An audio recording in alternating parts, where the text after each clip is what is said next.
Реакции по отчетниот конгрес на СДСМ и од владеачката ВМРО-ДПМНЕ, но и од членови на Социјалдемократскиот сојуз. По критиките на Филипче упатени кон власта и ВМРО-ДПМНЕ, од партијата возвратија дека неговиот говор бил празен и неотчетен, без никакво оградување од криминалот на, како што го нарекуваат, кланот Дубај. Филипче во празниот говор за отчет пред Конгресот не објасни зошто е пета партија во Скопје и трета во Македонија. Не се огради ниту кажа лош збор за неговиот ментор Зоран Заев.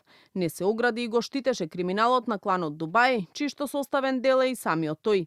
Не објасни зошто СДС сервираше услуги кон Бугарија и Грција, го наметна францускиот предлог, склучи штетен договор со Бугарија. Заклучокот е дека за ВМРО-ДПМНЕ нема подобро решение од Венко Филипче. Проблемот е што тој е штетен за Македонија и нејзините интереси, стои во соопштението од ВМРО-ДПМНЕ.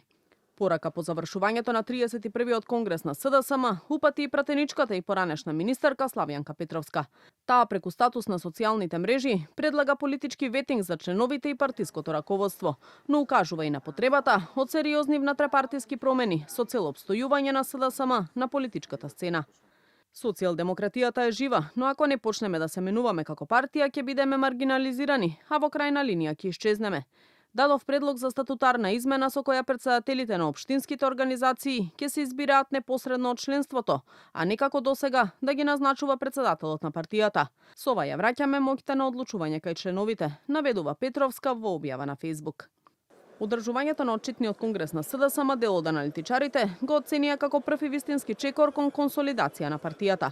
Според Петар Арсовски на СДСМ е потребна и посериозна структурна трансформација, но и прифаќање на добронамерните критики од членството.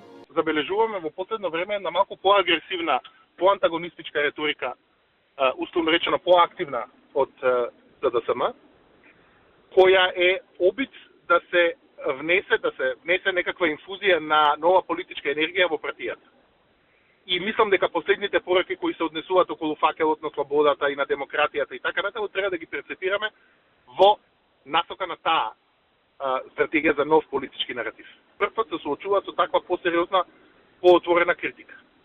Прашање е дали тоа ќе се претвори во една конструктивна и инклузивна дебата која може да му донесе нешто на СДСМ, или СДСМ ќе стане дефанзивен во таа смисла.